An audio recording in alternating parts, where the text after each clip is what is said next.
Un motor explota durante el despegue, se apaga el sistema de inyección de agua y se pierde la comunicación. Ahora, este avión condenado enfrenta la amenaza inminente de estrellarse en Atenas o en una colina. ¿Podrá el capitán desafiar todas las adversidades y salvar a más de 400 vidas a bordo? Mantente atento. Son las 2 de la tarde. Un Boeing 747 comienza a rodar por la pista, ganando velocidad, justo cuando el capitán Sifis Migadis levanta la nariz de la aeronave. Se sorprende por un fuerte estruendo. No tiene idea de lo que acaba de suceder, pero se queda sin opciones. El avión completamente cargado se mueve demasiado rápido para detenerse en el corto espacio de pista que queda. Este comienza su peligroso despegue y ahora se dirige directo hacia el centro de Atenas, que está absolutamente abarrotado en una cálida noche de verano del 9 de agosto de 1978.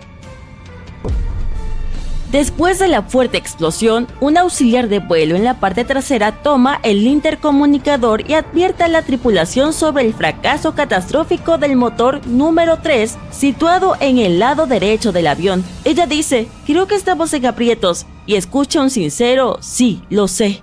El plan original del vuelo 411 de Olympic Airlines era un trayecto directo desde Atenas a Nueva York, pero ahora este masivo jumbo jet de 370 toneladas simplemente no tiene suficiente potencia para seguir ascendiendo. La tensión está por las nubes. El vuelo está completamente cargado con 18 miembros de la tripulación y 400 pasajeros, quienes en su mayoría son ciudadanos estadounidenses que regresan de sus vacaciones de verano en Grecia. Lo que ellos desconocen es que el piloto aún tiene que enfrentar 4 problemas mayores en un periodo de 93 segundos para asegurarse de que todos permanezcan vivos. El primer problema tiene que ver con la inyección de agua. Verás, este Boeing tiene 4 motores. El motor número 3 acaba de explotar y el número 2 está operando con potencia reducida después del mantenimiento. Entonces, el piloto necesita que los motores restantes den todo de sí para lograr que el avión empiece a subir. Lo que pasa es que forzar los motores al máximo genera mucho calor. Por lo tanto, el capitán Migadis le pide al ingeniero de vuelo a bordo que verifique 2 veces si el sistema de enfriamiento está encendido, con el fin de evitar que los motores se calienten demasiado y se mantenga una temperatura segura. Es un poco complicado explicar qué salió mal en este punto, pero los expertos creen que en el calor del momento, el ingeniero de vuelo podría haberse confundido un poco. En lugar de asegurarse de que la inyección de agua está activada, hace lo contrario y apaga el sistema justo 9 segundos después del despegue. Este error reduce aún más la potencia en los motores, lo que limita la capacidad de ascenso del avión al causar una pérdida de 4.500 libras de empuje. Así que ahora, la aeronave se encuentra en una situación seriamente mala, apenas sobrevolando los techos a una velocidad por debajo del mínimo. El segundo problema con esta aeronave condenada involucra el tren de aterrizaje. El piloto de 55 años ya tenía más de 30 años de experiencia cuando fue asignado para comandar este vuelo, así que decide tomar una decisión audaz y le dice a su copiloto que suba las ruedas a 11 metros sobre la pista.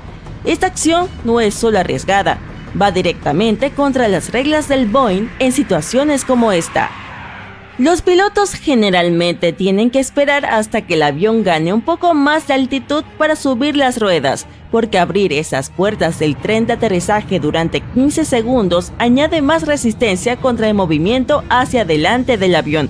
En otras palabras, básicamente ralentiza el avión, y es por eso por lo que el copiloto duda por un segundo antes de aceptar romper la regla. Contra todo pronóstico, el vuelo 411 se mantiene en el aire, pero los problemas están lejos de terminar. Esto nos lleva al tercer problema. El avión está peligrosamente cerca de golpear una de las capitales más antiguas del mundo, Atenas. El vuelo partió del aeropuerto internacional de Ellinikon. Este fue el principal aeropuerto de la capital griega durante décadas y era conocido como uno de los más arriesgados y peligrosos del mundo. Imagina esto: Dos pistas cortas, una al lado de la otra, apretujadas entre el mar Egeo y unas grandes montañas. A pesar de que había dos pistas, generalmente solo se usaba una, la que dirigía los aviones directamente hacia el centro de Atenas. Debido a eso, los pilotos tenían que hacer un giro inmediato a la izquierda justo después del despegue, cambiando la trayectoria de vuelo sobre el mar. Ahora podrías estar pensando, ¿por qué Migadi simplemente no giró a la izquierda y ya? Bueno, la velocidad del 747 estaba muy por debajo de lo que debería estar en ese punto. Si realizaba un giro, el avión podría descender aún más, lo que aumentaría las posibilidades de estrellarse directamente en la ciudad. Por lo tanto, el capitán decidió seguir ascendiendo, siguiendo una ruta recta mientras pensaba en un plan B. ¿Recuerdas que el aeropuerto está rodeado de montañas? Bueno, este es el problema número 4. El piloto sabe que en aproximadamente 1,5 kilómetros el avión se enfrentará a una colina de unos 61 metros de altura. Mientras Migadi ve que la colina Pani se acerca cada vez más, decide renunciar a unos pocos nudos de velocidad para ganar la altitud que necesita desesperadamente para volar sobre la colina. Migadi siente alivio cuando ve que su arriesgado plan funciona. El avión vuela sobre la colina con apenas 3 metros de margen. Sin embargo, la tranquilidad se desvanece muy rápido. Aún necesitan idear un plan de aterrizaje de emergencia. Imagina la cabina de pilotaje, inquietantemente silenciosa. Ya no tienen contacto con la torre de control. Mientras los dos pilotos hacen todo lo posible para evitar que el vuelo 411 se estrelle, el ingeniero de vuelo sigue concentrado en solucionar los problemas con los motores. El terreno disminuye después de que el avión sobrevuela la colina Pani. Por lo tanto, el capitán decide bajar la nariz del avión para intercambiar un poco de altitud por velocidad. Pero no sucede nada. De hecho, la velocidad del avión solo sigue disminuyendo y apenas supera una altitud de 61 metros. El avión está tan bajo que incluso está derribando algunas antenas de televisión. Está a la altura de un edificio de 14 pisos llamado Interamerican. El avión se acerca tanto a él que algunas azafatas pueden ver los rostros de las personas que están dentro. Un feliz final parece irreal mientras el avión se acerca a una colisión catastrófica con el monte Egaleo, que tiene más de 457 metros de altura. Pero de repente los motores se activan con más potencia y el avión comienza a ganar velocidad. Algunos especialistas creen que la aceleración se debió a la combinación de 3 factores. El viento cambió, la temperatura exterior bajó y el sistema de inyección de agua se activó de nuevo. Y la buena noticia es que con más potencia en los motores, el piloto logra ganar altitud con éxito. A las 2:05, Migadi logra girar a la izquierda evitando una colisión con el monte Egaleo. El avión se dirige hacia el océano. Continúa volando durante más de 30 minutos para descargar combustible. La idea es hacer que la aeronave sea más ligera antes de aterrizar, ya que está cargada con 170 toneladas de combustible necesarias para el vuelo transatlántico. Después de eso, el capitán devuelve el avión a la misma pista de la cual despegó y aterriza de manera segura en el aeropuerto de Helinikon. Todos a bordo llegaron a salvo sin un rasguño, todo gracias a este piloto que valientemente rompió las reglas para salvar a su tripulación y pasajeros. Ahora, imagina el estruendoso aplauso en tierra y las hijas de Migadi esperando ansiosas a su padre mientras sale del avión. Y no es una hazaña menor, este piloto hizo lo impensable. Para ponerlo en perspectiva, cada simulación del Boeing de este mismo vuelo terminó en un accidente. El impresionante logro de Migadi llevó a Olympus. Un avión sin marcas de identificación se acerca a la costa de Indonesia. No es el momento más tranquilo y el operador de vuelo se alarma. 2 cazas surcan el cielo, a punto de derribar la aeronave no identificada. Todo está a punto de acabar en un desastre, cuando los cazas se percatan de un extraño detalle. 1 de diciembre de 1941, el capitán de un Boeing 314, Robert Ford, y su equipo se preparan para uno de los vuelos más largos en uno de los aviones más grandes del mundo. El Boeing 314 Clipper es un hidroavión de gran capacidad, no tiene tren de aterrizaje, por lo que solo puede aterrizar en el agua.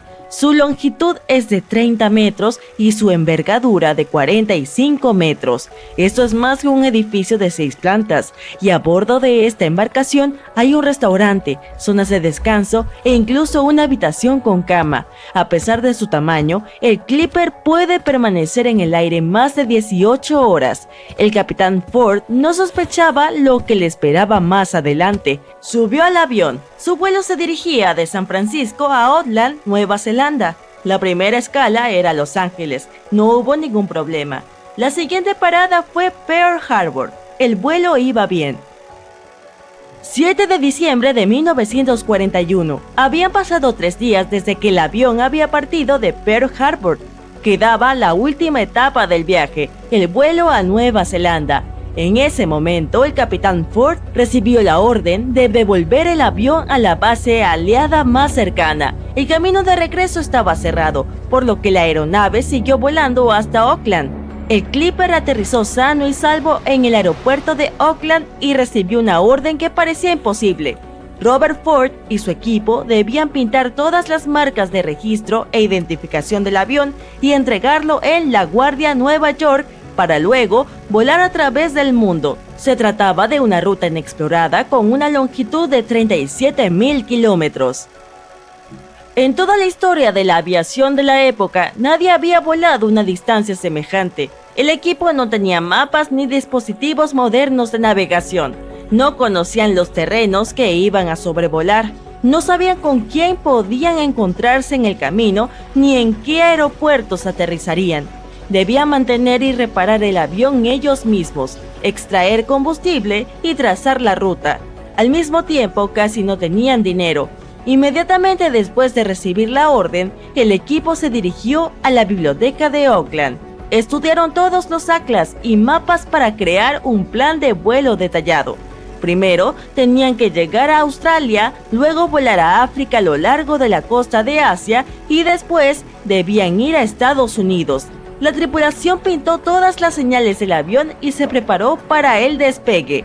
Afortunadamente, antes de la salida, un banquero se enteró de su situación y les dio $500.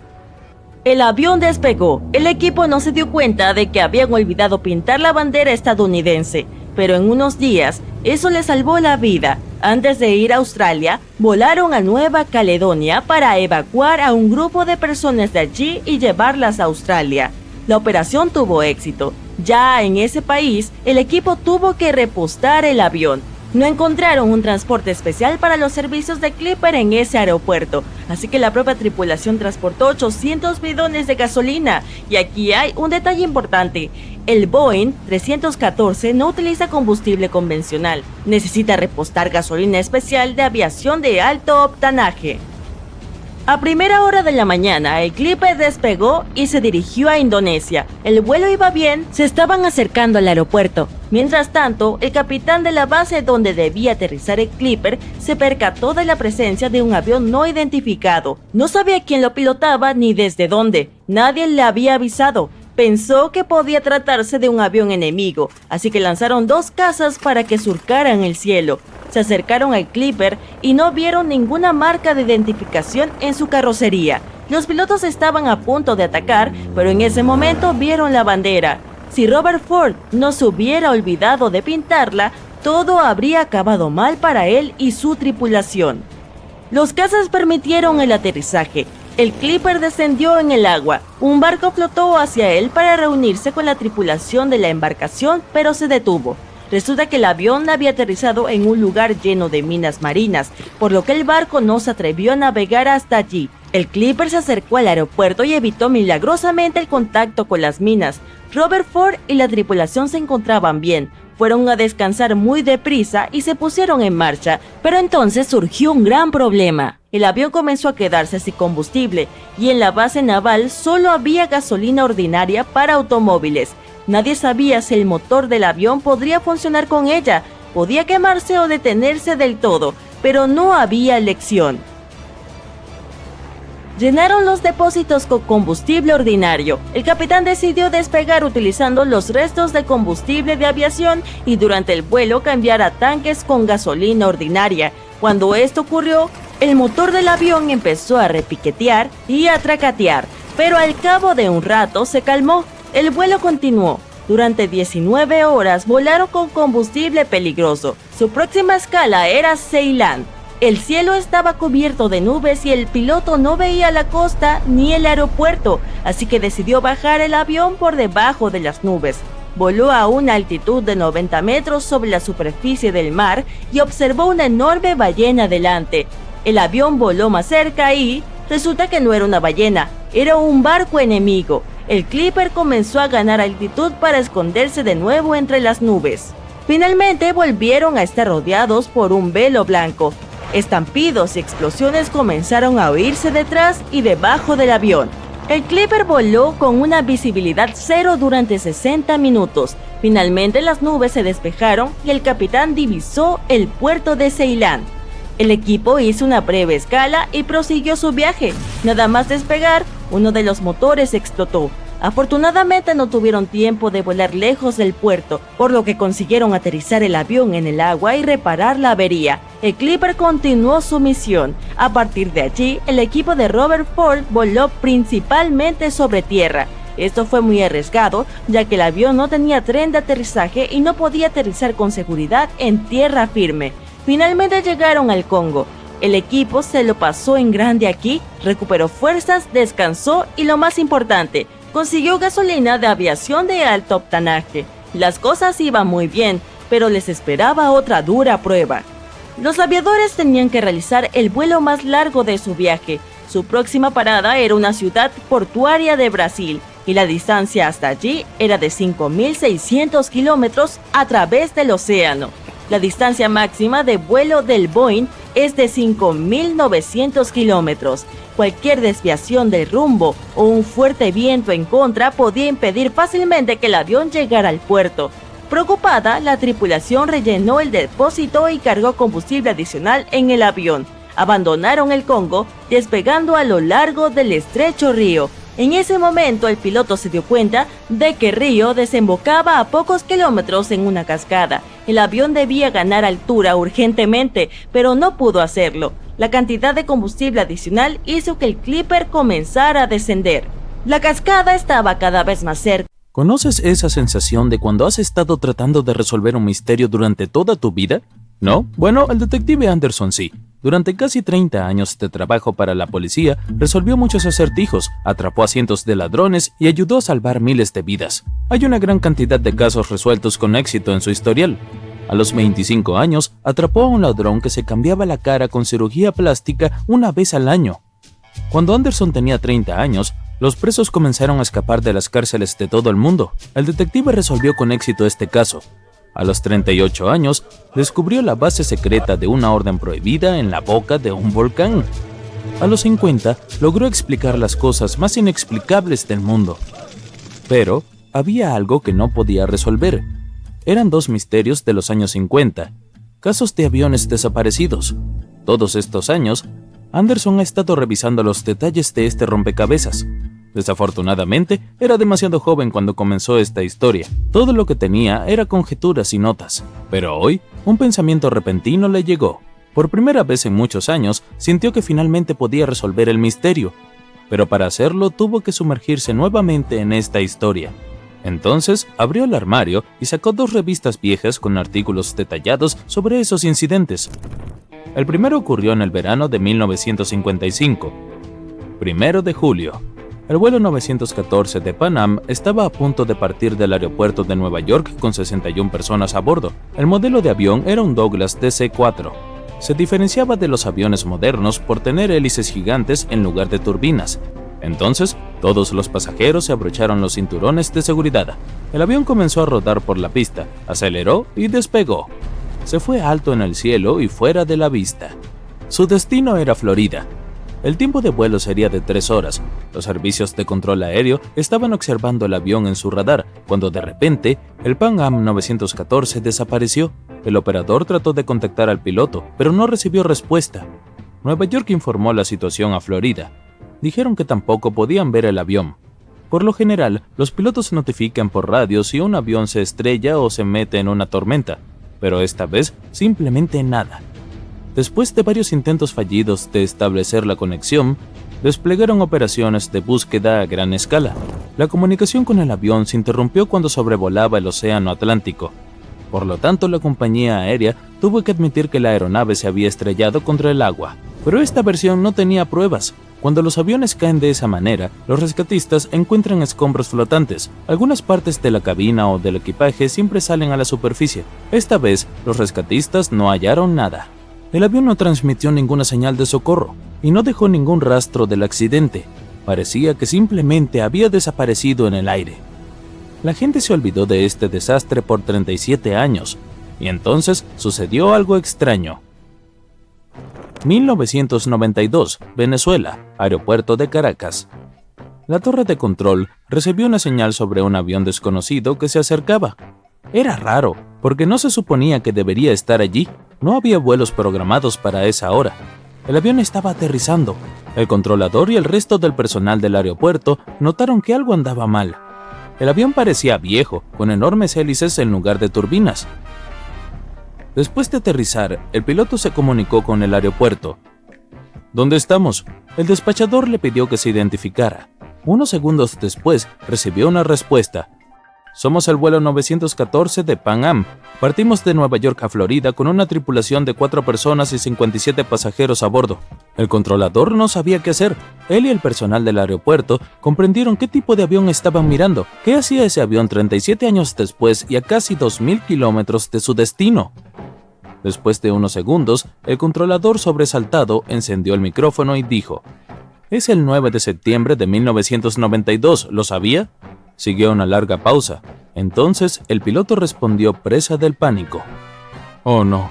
Jimmy, ¿dónde estamos? ¡No! ¡Aléjate! ¡Nos vamos ahora!». El personal del aeropuerto vio al piloto agitando las manos con horror a través del vidrio.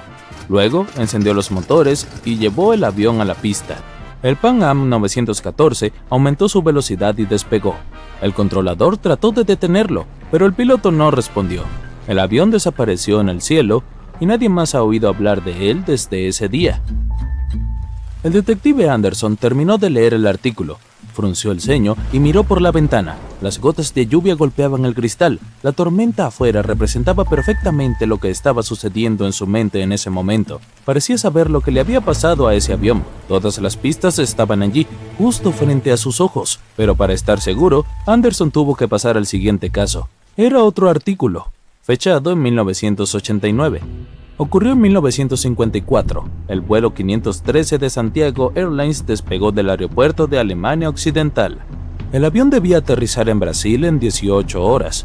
A bordo viajaban 88 pasajeros y 4 tripulantes. El avión se metió detrás de las nubes y desapareció de todos los radares. Los controladores de tráfico aéreo intentaron contactar a los pilotos, pero no recibieron respuesta. 18 horas después, llamaron al aeropuerto de Brasil. Allí no pudieron confirmar el aterrizaje de este avión y tampoco pudieron contactar a los pilotos. La operación de búsqueda duró varios meses, pero no encontraron nada. Al igual que en el caso del Pan Am 914, el avión desapareció del radar mientras volaba sobre el Océano Atlántico.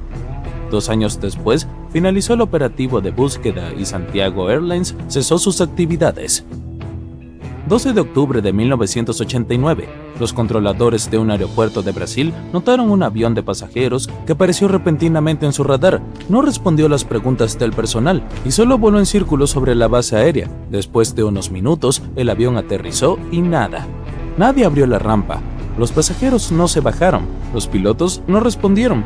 La aeronave estaba en perfectas condiciones. Uno de los controladores se dio cuenta de que se trataba del desaparecido vuelo 513 de Santiago Airlines, que se había dado por perdido durante 35 años. El personal del aeropuerto se acercó al avión y abrió las puertas. Lo que vieron allí los aterrorizó. La policía, el personal de aduanas, médicos, detectives y otros miembros del personal del aeropuerto se reunieron alrededor del avión. Nadie sabía qué hacer. No había ninguna persona viva a bordo que pudiera decir la verdad. El avión desapareció en 1954 y apareció 35 años después en perfecto estado sin ningún daño. Hasta el momento, nadie ha descubierto qué pasó. El detective Anderson notó que las historias eran muy similares. Pan Am 914 desapareció en 1955. Santiago Airlines 513 desapareció en 1954. La diferencia era de casi un año. Anderson se rascó la cabeza y notó otro pequeño detalle. Ambos aviones desaparecieron del radar en el momento en que sobrevolaban el Océano Atlántico.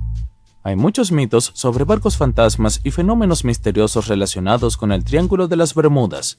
El detective Anderson conocía esas historias, pero estos dos aviones perdidos lo desconcertaron. Miró 2 artículos y entendió todo. Exactamente, la solución estaba allí, justo frente a sus ojos. Ambas historias fueron escritas en el mismo periódico. No había un controlador que se comunicara con los aviones. No se sabía nada de los pasajeros. Ningún periódico, excepto este, publicó noticias sobre estos aviones desaparecidos. Parecía que simplemente tomaron la misma historia y cambiaron las fechas, las ubicaciones y el nombre de los vuelos. Sí, el caso fue resuelto. Todo era falso. La lluvia paró. El detective Anderson miró por la ventana y escuchó el sonido de un tren que pasaba. Recordó otra historia extraña y falsa. Una historia sobre un tren fantasma. Ocurrió en Italia en 1911. 100 pasajeros abordaron el tren de la compañía ferroviaria Zanetti. Atravesó la pintoresca zona montañosa, entró en un túnel y desapareció. Nadie más vio el tren desde entonces. Todos los pasajeros se perdieron, pero no por mucho tiempo. Aparecieron en el pasado. Había registros con fecha de 1845. Un médico desconocido de la Ciudad de México escribió sobre un centenar de italianos que aparecieron en la ciudad de la nada. Todos estaban vestidos de forma extraña y hablaban de un tren misterioso. Esta fue una historia completamente inventada.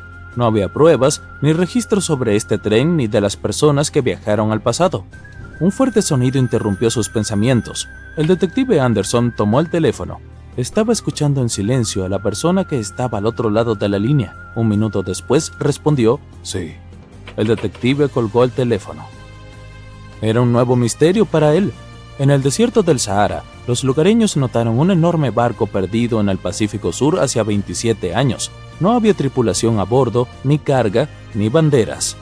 Nadie sabía cómo había aparecido entre la arena, pero se formó barro a su alrededor debido a la humedad. Parecía que el barco acababa de teletransportarse allí desde el agua. ¡Perfecto! No hay falsificaciones esta vez. El detective Anderson se puso el sombrero y salió de la oficina. Pero esta historia será para otro video.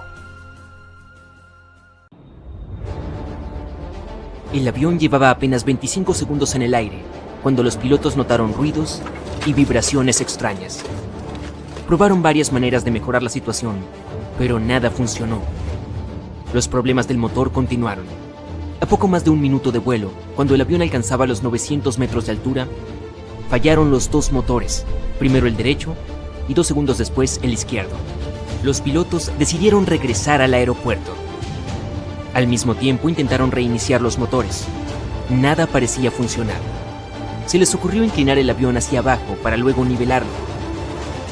Tal vez eso los ayudaría a ganar algo de velocidad para poder planear, pero pronto se dieron cuenta de que no llegarían al aeropuerto. ¿Acaso se estrellarían? En ese momento se produjo el milagro de Gochora. La mañana anterior al vuelo comenzó como de costumbre. Se llevaron a cabo los procedimientos típicos. Había buen clima, los miembros de la tripulación eran pilotos experimentados. Un capitán danés de 44 años con más de 8.000 horas de vuelo y un primer oficial sueco de 34 años con 3.000 horas. ¿Qué podía salir mal? El avión era casi nuevo, un McDonnell Douglas MD-81 apodado Dana Viking. Había volado por primera vez el 16 de marzo de 1991. Para ese fatídico día el avión llevaba solo 9 meses volando. Había 122 pasajeros y 7 miembros de la tripulación a bordo. El vuelo 751 de Scandinavian Airlines estaba programado para viajar desde Estocolmo, Suecia, hasta Varsovia, Polonia, y debía hacer una parada en Copenhague, Dinamarca. Partió de Estocolmo según lo previsto, a las 8:47 de la mañana. Las personas a bordo ya estaban condenadas, y todo debido a una terrible secuencia de acontecimientos antes de la partida. Todo comenzó la noche anterior. El avión había llegado al aeropuerto de Estocolmo tras un vuelo procedente de Zúrich. Eran las 10:09 de la noche. El avión pasó la noche en la puerta de embarque al aire libre. Hacía frío. Las temperaturas bajaron a 1 grado centígrado, justo por encima del punto de congelación. Lo que empeoró la situación fue que casi 2.700 kilos de combustible helado, enfriado durante el vuelo, aún permanecían en los depósitos ubicados en las alas. El combustible estaba tan frío porque el avión había volado a la altitud de crucero, donde la temperatura del aire fuera de la cabina oscilaba entre 52 y 62 grados bajo cero. El vuelo desde Zúrich duró alrededor de 1 hora y 40 minutos. Poco después de la medianoche, un técnico de vuelo fue a revisar el avión. Tuvo que quitar algo de hielo del tren de aterrizaje. De lo contrario, no podría examinarlo. Hacia las 2 de la madrugada, cuando estaba por marcharse, se percató de que el hielo cubría la parte superior de las alas. Por la mañana, la situación era aún más grave. Se había formado una capa transparente, casi invisible en la parte superior. El avión tenía que salir de la puerta de embarque alrededor de las 8:30 de la mañana. 1 hora antes de la salida, el mecánico responsable se dio cuenta de que el hielo también cubría la parte inferior de las alas, así que decidió asegurarse de que no hubiera hielo en la parte superior. Se subió a una escalera y apoyó una rodilla en el ala.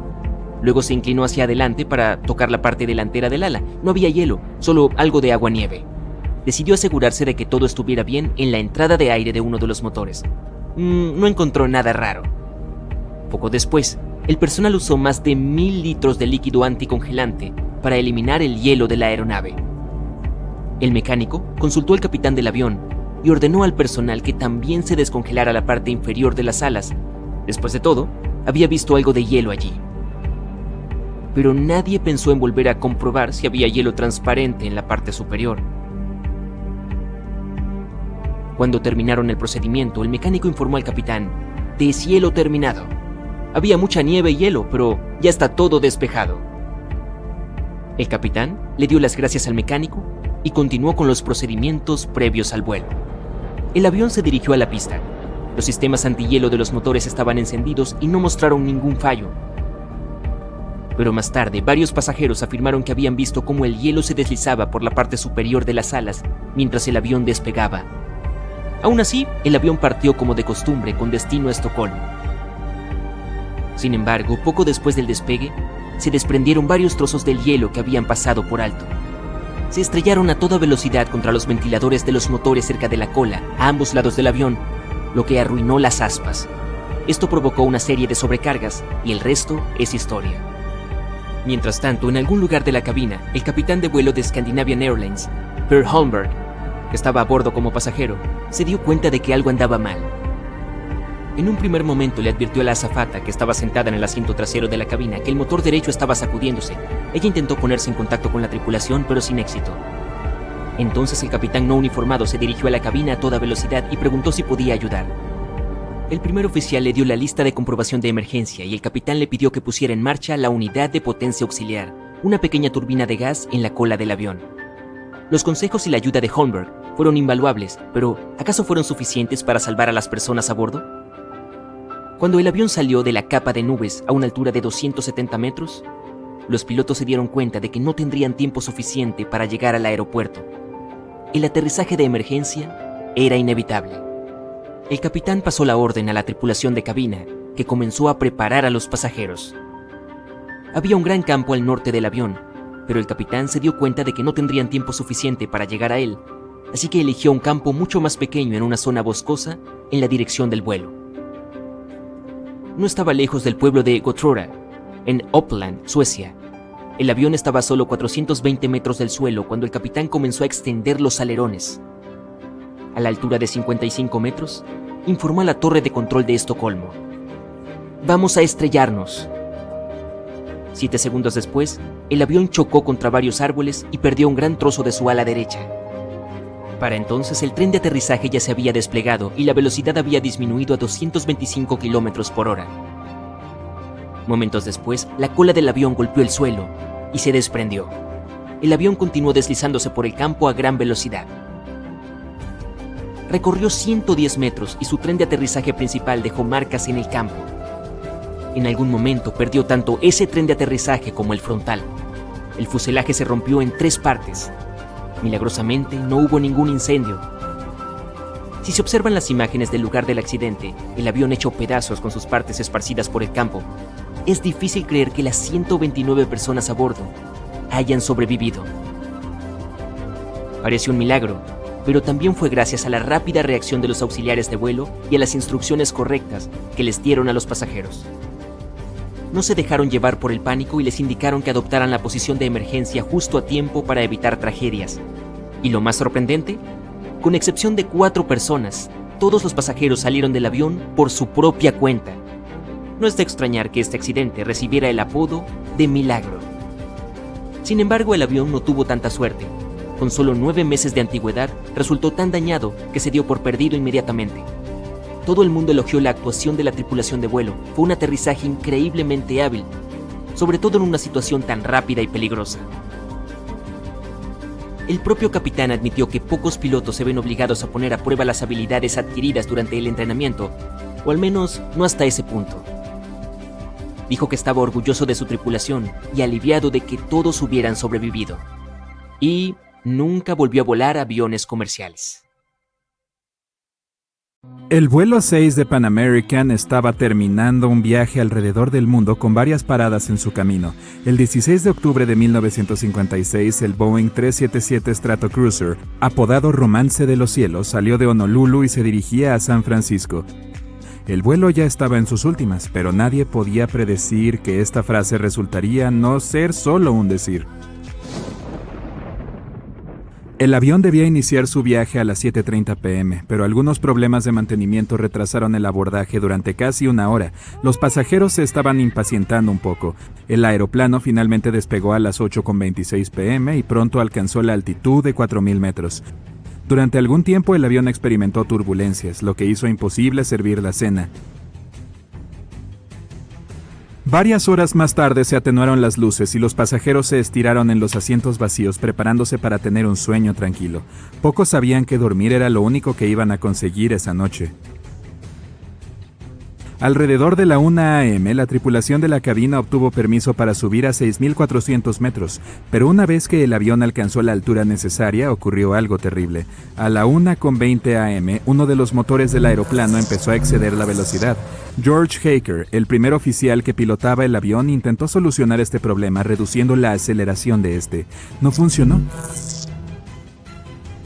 Esto hizo que el capitán Richard Ogg cortara por completo el suministro de aceite al motor. Al cabo de un rato este se apagó, pero su hélice siguió girando en la corriente de aire. Eso provocó que el aeroplano empezara a perder el preciado combustible y redujera verdaderamente su velocidad.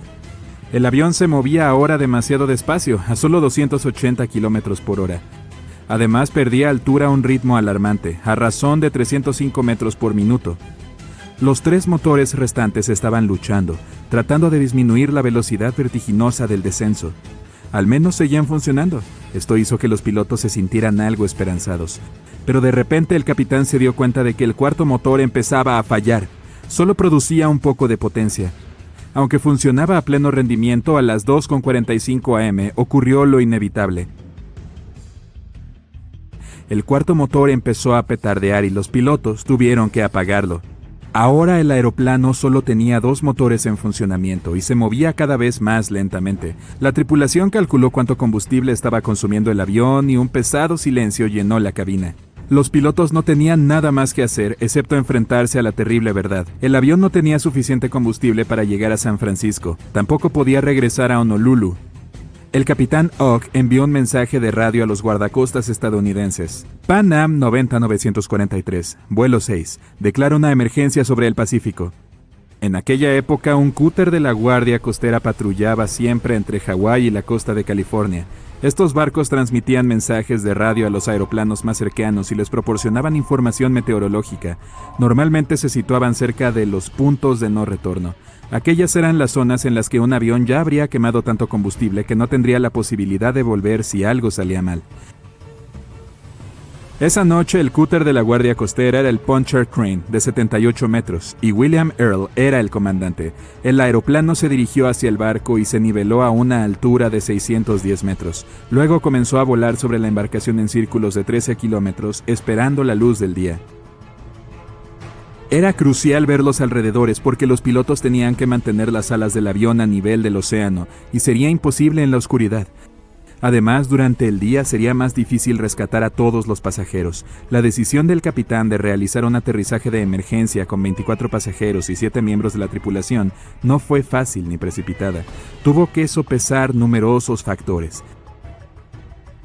¿Debo deshacerme del combustible para aligerar el avión?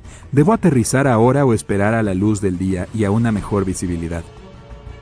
Pero una cosa estaba muy clara. Al haber perdido 2 motores, el aeroplano estaba quemando el combustible demasiado rápido. No había otra solución que lanzarse al mar. Mientras el Stratocruiser rodeaba el cúter de los guardacostas, consiguió ascender de los 610 metros a los 1500 metros. Esto hizo que el avión consumiera más combustible y se volviera más ligero, lo cual era bueno. Cuanto más ligero fuera el aeroplano, más tiempo flotaría en la superficie. Además, disminuiría el riesgo de incendio tras un aterrizaje forzoso. El capitán sabía de un accidente que había ocurrido con otro Stratocruiser de Pan Am. En esa ocasión, la cola del avión se había roto. Por eso el capitán Ogg pidió a los pasajeros de la parte trasera que se desplazaran hacia la parte delantera del avión. Los que estaban sentados junto a los motores también tuvieron que reubicarse. Los auxiliares de vuelo retiraron todos los objetos sueltos de la cabina y explicaron a los pasajeros lo que debían esperar. Desde que empezaron los problemas, los miembros de la tripulación hicieron todo lo posible por calmar a la gente horrorizada. Cuando los pasajeros se enteraron de que el avión iba a dar vueltas y no iba a aterrizar en la oscuridad, se sintieron enormemente aliviados. Otro pensamiento reconfortante fue que el cúter de los guardacostas estaba ahí, dispuesto a prestarles toda la ayuda posible. Por suerte el clima era bueno y el océano estaba muy tranquilo. A las 5:40 am, el capitán Ogg informó al cúter de que estaba listo para realizar el aterrizaje de emergencia. El barco dejó un camino de espuma gruesa en el agua para ayudar a los pilotos a comprender mejor su altura sobre la superficie. A las 6:15 am, el avión tocó agua. Seguía moviéndose a una velocidad de 170 km por hora. Ya había recorrido varios centenares de metros a lo largo de la superficie y empezó a reducir la velocidad cuando ocurrió lo peor. Una de las alas chocó con una ola, el avión giró casi 180 grados y su cola se desprendió. Después, en cuestión de segundos, el morro del aeroplano se sumergió en el agua. Uno de los que estaban a bordo del avión dijo más tarde que todo lo que podía ver en ese aterrador momento era agua, que parecía estar por todas partes. Pero al cabo de menos de un minuto comenzó a retroceder. La parte delantera del avión volvió a salir a la superficie. La gente en Pontchartrain miraba el desastre que se desarrollaba frente a sus ojos, sintiéndose entumecida. Estaban devastados. Nadie podría sobrevivir a un aterrizaje forzoso de ese tipo, pero estaban muy equivocados. Las 31 personas a bordo del avión estaban vivas, y lo que es más sorprendente, solo había un par de heridas leves. Cuando los que estaban a bordo del Pontchartrain se dieron cuenta de que los pasajeros y la tripulación habían sobrevivido, varios botes de rescate se dirigieron hacia los restos del avión. Mientras tanto, el capitán y las personas que habían sido asignadas a ayudar en la evacuación desplegaron rápidamente 3 balsas salvavidas. Pero cuando la gente empezó a subir a una de ellas, se hizo evidente que la balsa no se había inflado correctamente. Empezó a hundirse. Por suerte, los barcos de rescate llegaron a tiempo. Rápidamente trasladaron a los pasajeros de una balsa dañada al cúter.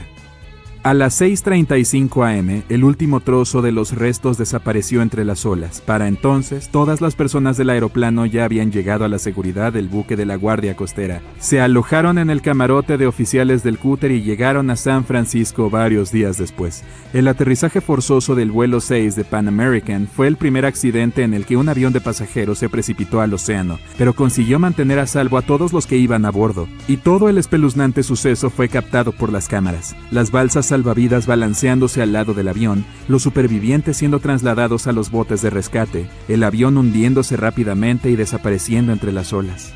Tiempo después, todos los miembros de la tripulación fueron premiados por afrontar la emergencia y mantener a salvo a los pasajeros.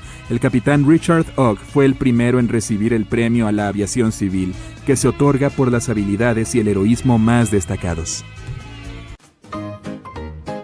Su nombre es Lillian Boyer. Un momento, ¿por qué está parada sobre el ala de un avión? A partir de 1921, Lillian se ganó la vida haciendo acrobacias increíbles sobre aviones en medio del aire. Sabía cómo montar un buen espectáculo y se volvió famosa en todos los Estados Unidos. Pero la inusual carrera de Lillian nació por accidente. Era una mesera normal de 21 años en un restaurante de Chicago. Eso cambió cuando dos pilotos llamados Elmer Partridge y Johnny Metzger se volvieron clientes frecuentes del lugar. Un día le ofrecieron a Lillian un paseo en su viejo biplano, un Curtiss JN4D. Ella aceptó, y los tres se dirigieron al aeropuerto local. Poco después, Lillian se encontraba volando. Era el primer vuelo de su vida y estaba más que entusiasmada. Volar no la asustó para nada. De hecho, con el viento soplando contra su cara y el ruido del motor perforando sus oídos, Lillian se dio cuenta de que los aviones eran su vocación. 4 días después, Partridge le preguntó si quería volver a volar. Esta vez, Lillian decidió hacer algo atrevido. Cuando el avión se movía a 105 km por hora, salió de su asiento y se paró sobre un ala. Pero eso no fue suficiente para ella, así que caminó hasta la punta del ala. Mientras lo hacía, Partridge no paraba de gritarle que se sentara. Él creía que ella planeaba saltar. Lillian apenas podía escucharlo debido al ruido del motor, pero no estaba para nada asustada. De hecho, lo disfrutó mucho.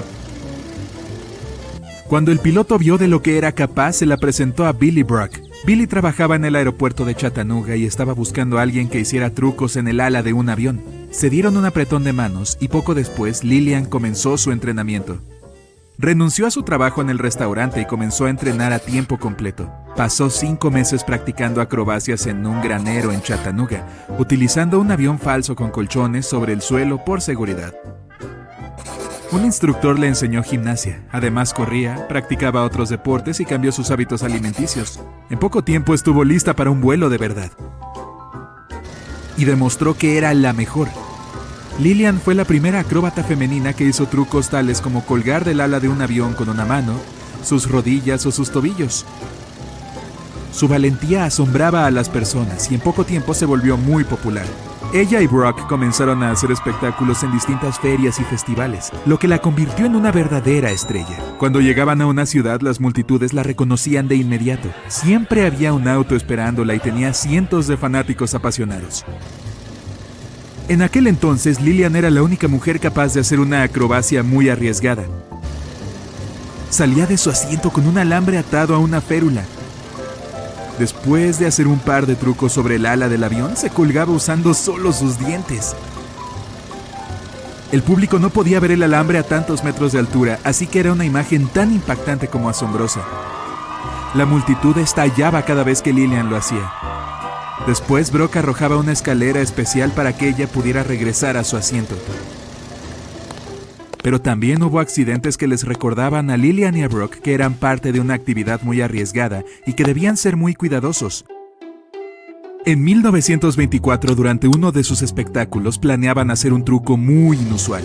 Brock debía dar un giro vertical con el avión mientras Lillian estaba de pie sobre una de las alas. La idea era que ella metiera los pies en unas correas y que la fuerza centrífuga la ayudara a mantener el equilibrio. Pero durante el truco algo salió terriblemente mal. La correa se rompió. Lillian se golpeó con mucha fuerza contra el ala, aunque se las ingenió para regresar a su asiento. Si bien salió herida, los espectáculos no se detuvieron. En octubre de 1925, cuando se encontraba en Trenton, Nueva Jersey, Lillian sufrió otros 3 accidentes durante unos saltos en paracaídas. Durante el primer día del show, el viento la alejó de su punto de aterrizaje y cayó sobre el asiento de una rueda de la fortuna. Parte del público creyó que era otra de sus increíbles pruebas, pero fue una situación muy peligrosa. Afortunadamente, el encargado de la rueda se dio cuenta de que Lillian estaba en problemas y detuvo la máquina. La segunda vez no logró controlar su paracaídas y cayó en el techo que resguardaba los asientos del público. Se golpeó tan fuerte que quedó atorada y fue necesario buscar una escalera para ayudarla a bajar. En el tercer día del espectáculo, el paracaídas de Lillian estuvo a punto de aterrizar sobre una tienda, así que tiró de las cuerdas para cambiar la dirección. Esto provocó que el paracaídas perdiera su estabilidad y Lillian cayó directamente al suelo a una altura de unos 15 metros. Sufrió varias heridas y tuvo que ser hospitalizada, pero recibió una gran atención médica. Pasó 2 meses en el hospital y una persona anónima pagó todas sus cuentas. Lillian creía que esa persona era el presidente de la feria, quien gustaba de ella. De hecho, como era una estrella, muchos hombres la admiraban. Pero ella no arriesgaba su vida por fama ni por dinero, sino por sí misma. Brock se quedaba con casi todas las ganancias de las presentaciones por decisión de ella. Normalmente tenían espectáculos durante 2 o 3 días seguidos e incluso durante toda una semana. Les pagaban $1,000 o $1,200 por presentación, pero Lillian solo recibía $100. Ella misma decía que era una cantidad aceptable de dinero y que con eso le bastaba. Brock manejaba el negocio, se preocupaba del avión y contrataba mecánicos y personal, pero el espectáculo era conocido como el circo volador de Lillian Boyer. Y había una buena razón para eso. Brock estaba enamorado de Lillian. Trabajar juntos tanto tiempo los unió, pero las cosas no funcionaron. Lillian le dijo que nunca pasaría nada entre ellos. Sin embargo, él la quería y ella lo apreciaba mucho por eso. Confiaba ciegamente en su piloto y admiraba su habilidad. De hecho, dijo que era el mejor piloto que había conocido. Antes de cada vuelo, Brock revisaba todos los sistemas, cables y mecanismos. Le decía a dónde ir y Lillian lo escuchaba. Además, fue él quien inventó la mayoría de los trucos. Había una confianza plena entre los dos y trabajaban como si fueran uno mismo. Cuando Brock falleció, Lillian siguió haciendo acrobacias con otro piloto, pero no podía confiar en él como había confiado en Brock. Uno de sus trucos más famosos consistía en pasar de un auto a un avión, pero jamás lo realizó con esta persona. Durante su carrera como acróbata entre 1921 y 1928, Lillian realizó 352 shows en 41 estados de Estados Unidos y en Canadá. Hizo 143 cambios de un auto a un avión y 37 saltos en paracaídas. Pero en 1928 los vuelos a baja altura fueron prohibidos y las peligrosas acrobacias sobre las alas de un avión pasaron a la historia. Casi medio siglo después, Lillian volvió a convertirse en una celebridad en el Museo Aeroespacial de San Diego, donde se dedicó una sección entera a sus increíbles logros. Lillian fue la invitada de honor en todos los eventos que se realizaron ahí.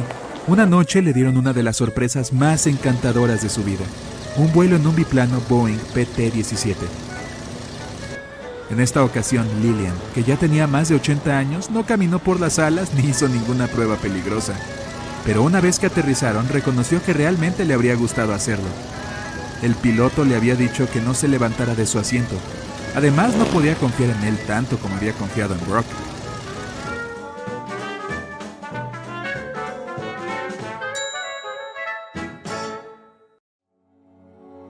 El avión protagonista fue un monoplano Beechcraft Bonanza. El piloto Bruce Gernon tenía a 2 pasajeros a bordo, su padre y a su socio. Despegaron de la isla Andros en las Bahamas y se dirigieron hacia el noreste con destino a la costa de Florida. Era el 4 de diciembre de 1970. Si dibujas un mapa, traza una línea que conecte las Islas Bermudas, Puerto Rico, Miami y de regreso a las Bermudas. ¿Qué obtienes? Así es, un triángulo. Una figura siniestra conocida por haberse tragado misteriosamente 2,000 barcos y 200 aviones a lo largo de los años.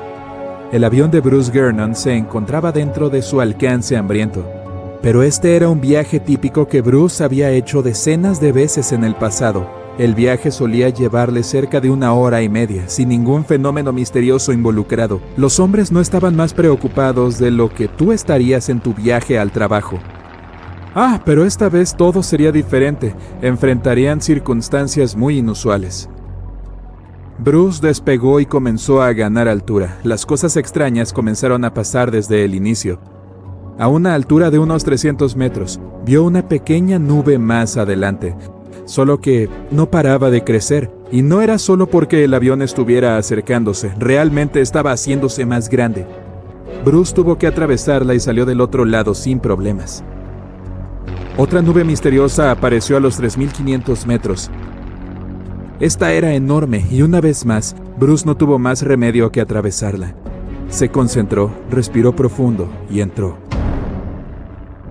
En ese momento, todo alrededor del avión se volvió oscuro como la noche. No les llegaba ni un rayo de sol, pero esto no era una nube de tormenta y tampoco estaba lloviendo.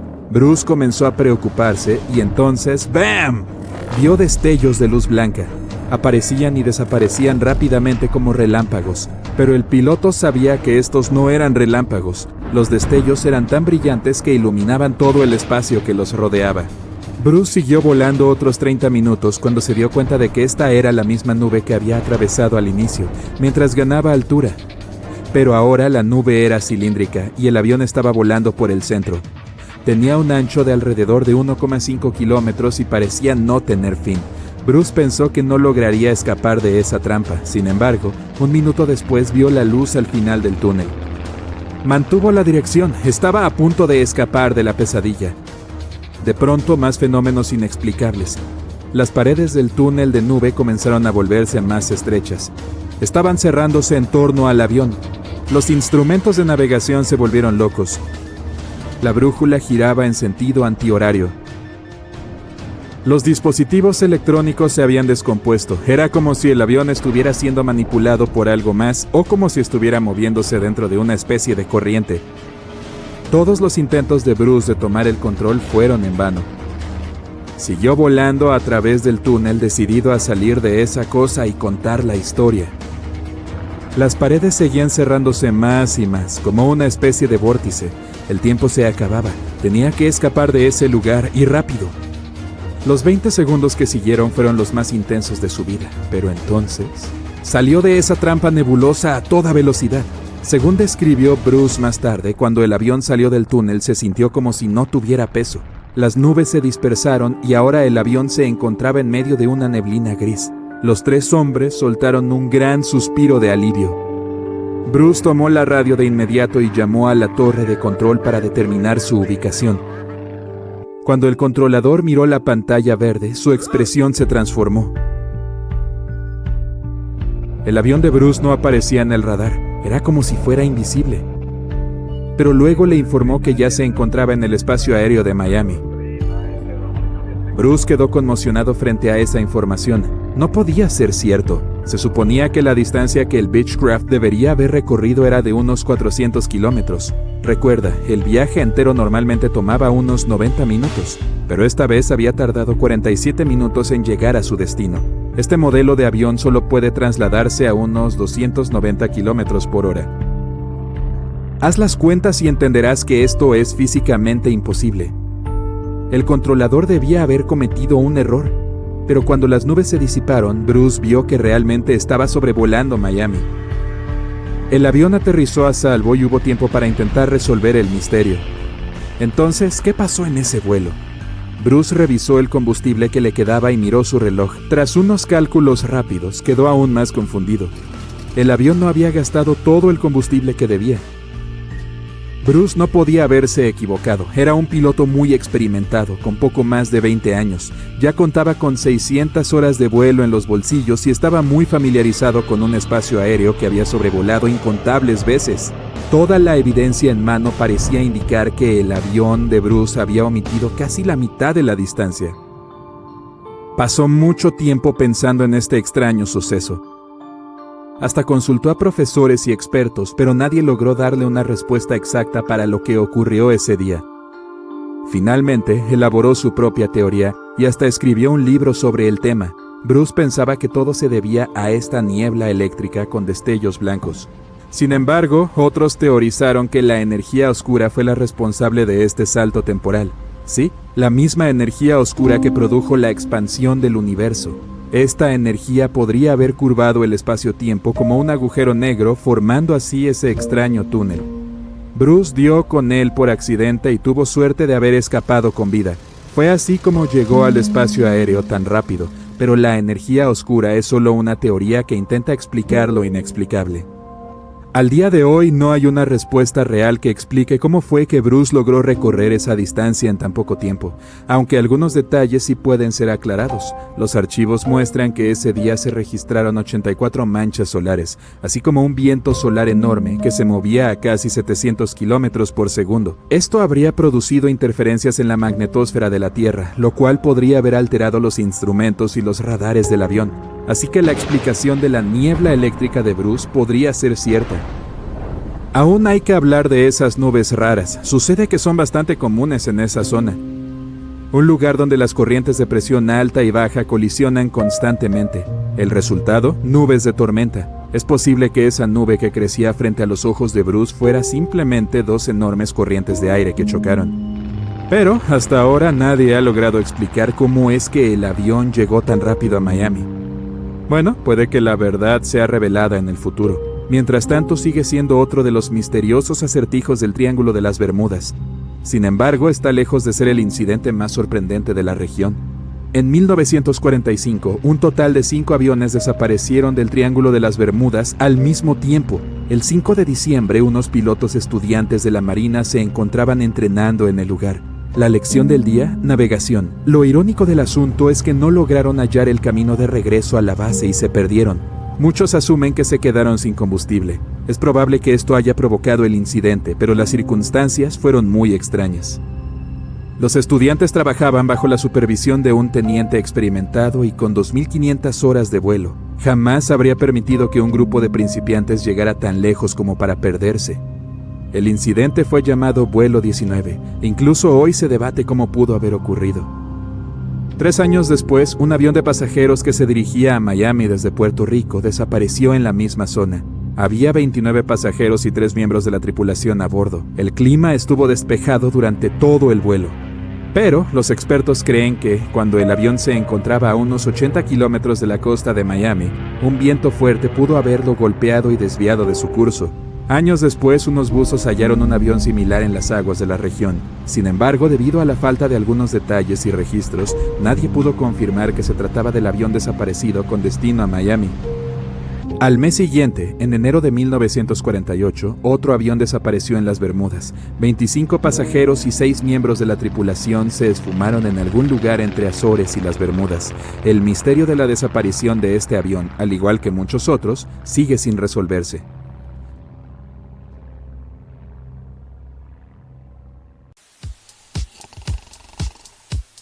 ¿Has visto alguna vez una película de Hollywood llena de acción en la que a un avión se le abre un agujero en un costado y todo el mundo empieza a asustarse? Los objetos empiezan a volar por todas partes y la gente apenas puede mantenerse en sus asientos. Pues bien, en la vida real, un pequeño agujero en el cuerpo de un avión no causaría tanto drama. Sin embargo, tengo una historia increíble que contarte sobre un piloto que consiguió aterrizar un avión al que le faltaba la mitad del techo. ¿Lo puedes creer? Asegúrate de abrocharte el cinturón porque este viaje va a ser accidentado. El 28 de abril de 1988, un Boeing 737 propiedad de Aloha Airlines despegó del Aeropuerto Internacional de Hilo en Hawái rumbo a Honolulu. Antes de este vuelo ya había realizado 3 viajes cortos desde Honolulu hasta Hilo, Maui y Kauai. Todo estaba tranquilo ese día y el tiempo era agradable. Las cosas parecían ir sobre ruedas. El capitán del vuelo era Robert Sean Thiemer y su copiloto era Madeleine Tompkins, ambos con miles de horas de vuelo en el Boeing 737. Aquella mañana muy temprano, antes de despegar de Honolulu, Madeleine hizo la inspección previa al vuelo y dijo que todo estaba en orden. A las 11 de la mañana despegaron de Honolulu y se dirigieron a Maui y luego a Hilo. Cuando llegaron a Hilo no salieron de la cabina ni revisaron el avión desde afuera.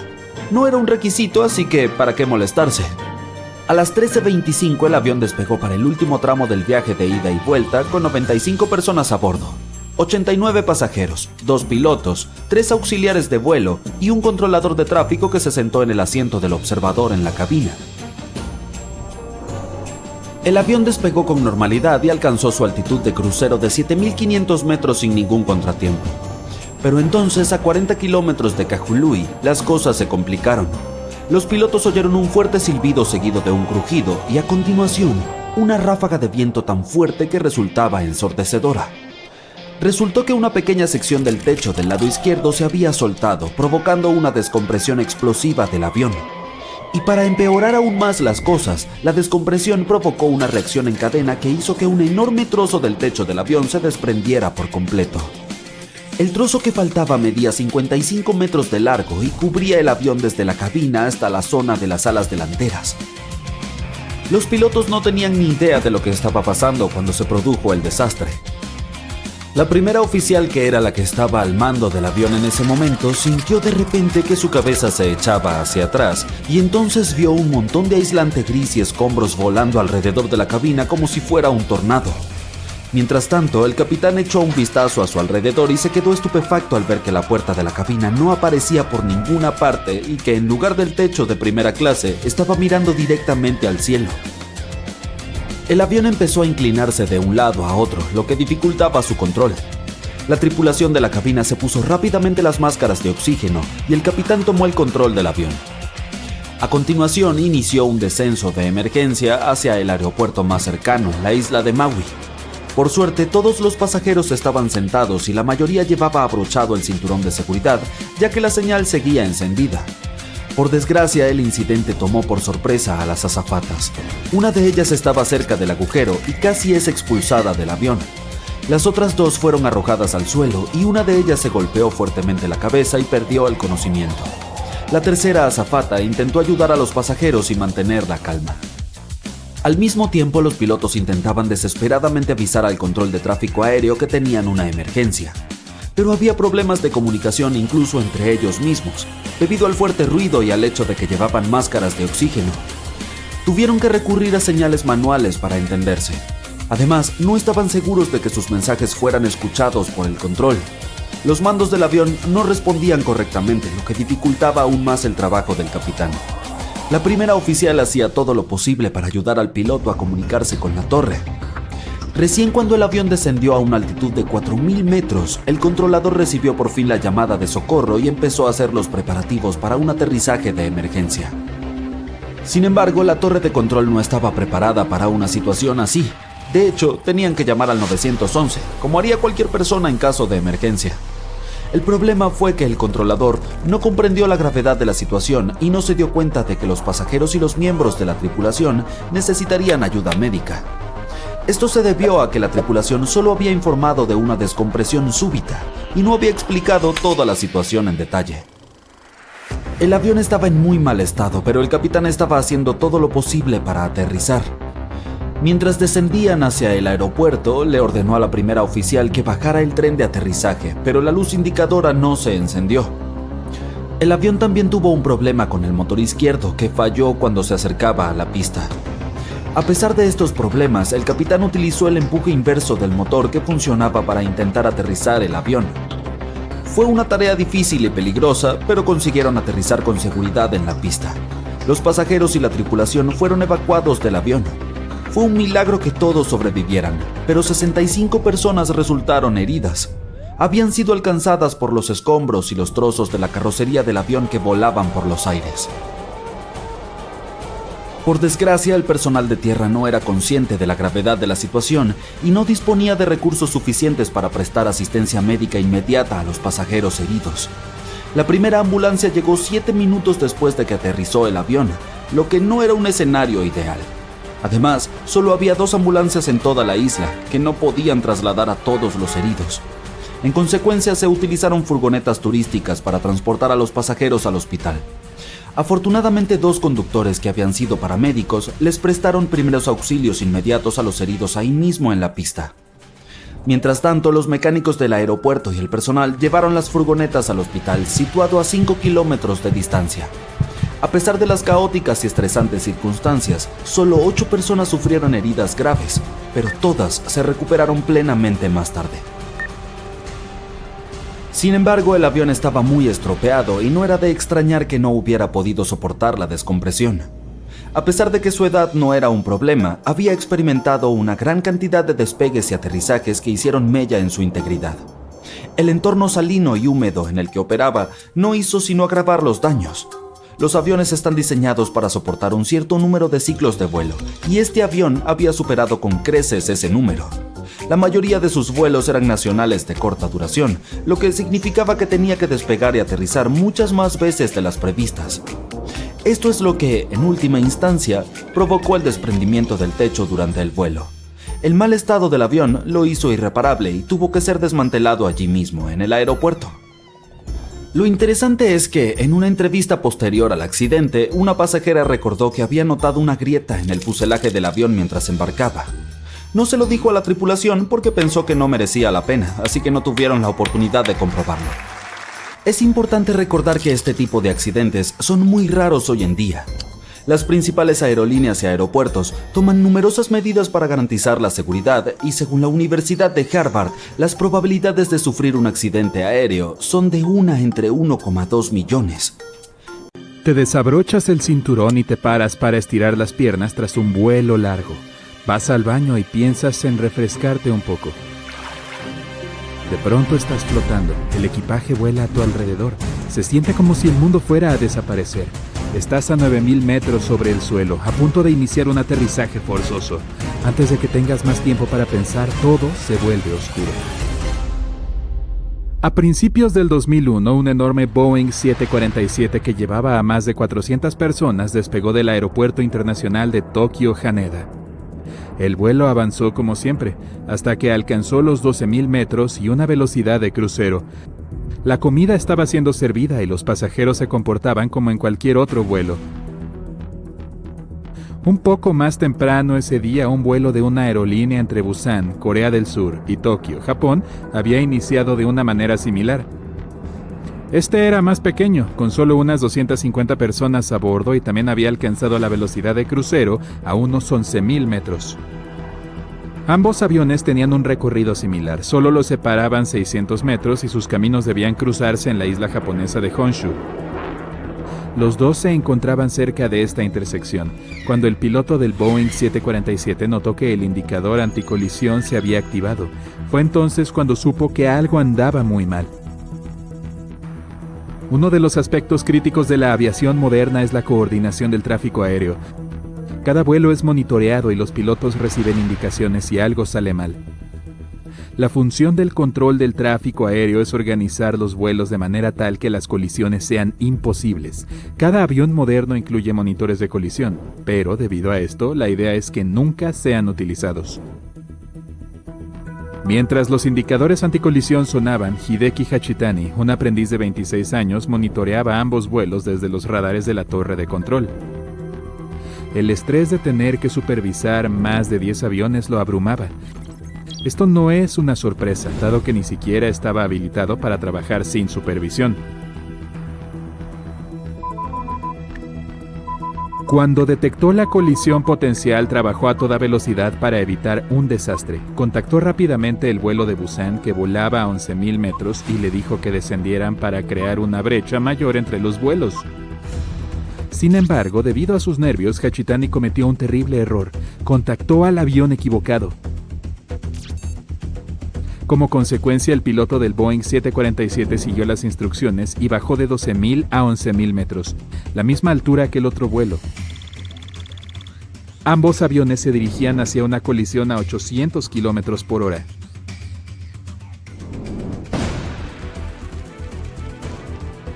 Hachitani comenzó a entrar en pánico cuando se dio cuenta de que el vuelo de Busan no había descendido. Le ordenó rápidamente girar hacia la derecha. Por supuesto, el piloto no había logrado seguir las instrucciones porque se les habían enviado al avión equivocado. Por alguna razón desconocida, esta vez la instrucción de girar a la derecha no le llegó a nadie. Las comunicaciones del control del tráfico aéreo estaban fallando. Los pilotos no estaban al tanto del peligro que corrían. Cuando vio a Hachitani entrando en pánico frente al panel de control, su supervisora se acercó y se hizo cargo de la situación. Contactó al vuelo de Busan y le dijo que ascendiera. Increíblemente le dio esta orden a un vuelo que ni siquiera estaba operando ese día. Ambos vuelos la ignoraron porque no sabían que el mensaje era para ellos. El piloto del Boeing era el menos consciente de que había otro avión cerca, pero de seguro su fe en el control del tráfico aéreo lo tranquilizaba. Si hubiera un problema, alguien le enviaría más instrucciones, ¿no? En este punto, el choque comenzaba a parecer inevitable. Sin embargo, para los pasajeros del vuelo, todo habría parecido muy normal. Probablemente estarían comiendo bocadillos, estirando las piernas o esperando en la fila para el baño mientras ignoraban por completo que se dirigían en línea recta hacia otro avión. Por suerte para las más de 600 personas involucradas, el piloto estaba bien entrenado y tenía seguridad en una situación que habría petrificado a la mayoría. A través del parabrisas vio algo que ningún piloto debería ver. Otro avión que se dirigía a él. Con reflejos felinos y una calma admirable, el piloto del Boeing tomó el acelerador y bajó el avión todo lo que pudo en los segundos que tenía antes de la colisión. El Boeing pasó por debajo del otro vehículo. Imagina ser el piloto y ver el suelo frente a ti en lugar del cielo. Los dos salieron ilesos. Ese hombre salvó las vidas de más de 600 personas. Eso no quiere decir que nadie haya recibido ni un rasguño. Los pasajeros no estaban al tanto de todo el incidente. Así que muy pocos tenían los cinturones puestos. Estaban vulnerables cuando el cambio de dirección los arrojó contra el interior del avión. Debido al movimiento repentino, muchos se golpearon contra el techo con la fuerza de un choque de autos. Todos los objetos y personas no asegurados fueron lanzados por los aires. Algunos habrán sentido que el avión acababa de estrellarse contra el suelo. Milagrosamente, solo 7 pasajeros y 2 miembros de la tripulación recibieron heridas serias. El resto solo sufrió heridas menores. El piloto regresó a Tokio para que todos recibieran atención médica. Gracias a la respuesta rápida del equipo médico y a la increíble capacidad de decisión del piloto, todos en el vuelo sobrevivieron. Cada vez que viajas en avión estás aceptando lanzarte por los cielos a velocidades de 800 km por hora en una cáscara frágil de metal. Estás rodeado de motores enormes y peligrosos a 10 u 11 km sobre el suelo. Claramente no habría manera de sobrevivir si el avión comenzara a fallar, ¿no? El aterrizaje de la bahía Hudson demuestra que los pilotos habilidosos pueden superar estas probabilidades aparentemente irremontables. El 15 de enero de 2009, el vuelo 1549 despegó de Nueva York hacia Carolina del Norte. El piloto Chesley Sullenberger era un expiloto de avión a reacción que se había pasado a los vuelos comerciales en los 80. El cielo estaba despejado y las condiciones eran favorables. Era un vuelo típico para los 155 pasajeros a bordo, hasta que sucedió lo peor apenas 1 minuto y medio después. Cuando el vuelo alcanzó los 900 metros, impactó contra una bandada de gansos de Canadá. Las aves golpearon todo el avión, pero más importante aún, algunas quedaron atrapadas en ambos motores. Cuando Sullenberger se dio cuenta de que las turbinas estaban fallando, llamó a control del tráfico aéreo. Le ordenaron aterrizar nuevamente en el aeropuerto, pero se dio cuenta de que eso sería imposible. Con los motores en mal estado y ninguna pista despejada donde aterrizar, tendría que tomar las riendas de la situación para salvar las vidas de todos a bordo. Sin el control completo de su avión, no era capaz de operar a una altura normal. Voló tan bajo que pasó sobre el puente George Washington a solo 270 metros. Las personas en el puente se aterraron al ver un avión tan cerca, pero desconocían lo mal que estaban las cosas a bordo. Con el avión volando a 220 km por hora, Sullenberger vio el río Hudson frente a él y no le quedó más opción que aterrizar ahí. Todos en la torre de control quedaron petrificados al escuchar lo que haría, pero no había otra opción. Aterrizar en una pista es una cosa, pero los pilotos comerciales no están entrenados para aterrizar en un río. Sullenberger tuvo que pensar con detenimiento y planear el aterrizaje mientras se acercaba al nivel del suelo. Se aseguró de que la cola del avión tocara el agua antes que la nariz. Aterrizar de frente habría perjudicado más los motores y provocado aún más daños. Sorprendentemente, el avión cayó al agua sin desmoronarse. La inercia disminuyó de a poco hasta que alcanzaron una velocidad lenta y constante a lo largo de la superficie. A lo lejos, las personas deben haber pensado que se trataba de un bote que avanzaba lentamente. Un ferry llegó en un parpadeo para buscar a los pasajeros que esperaban en las alas y los toboganes inflables. Todos recibieron heridas menores por la colisión con el río, pero sobrevivieron. El capitán Sullenberger pasó a la historia como uno de los pilotos más extraordinarios jamás tras haber salvado a tantas personas de una situación que parecía condenada a la tragedia. Hay hasta una película sobre su hazaña.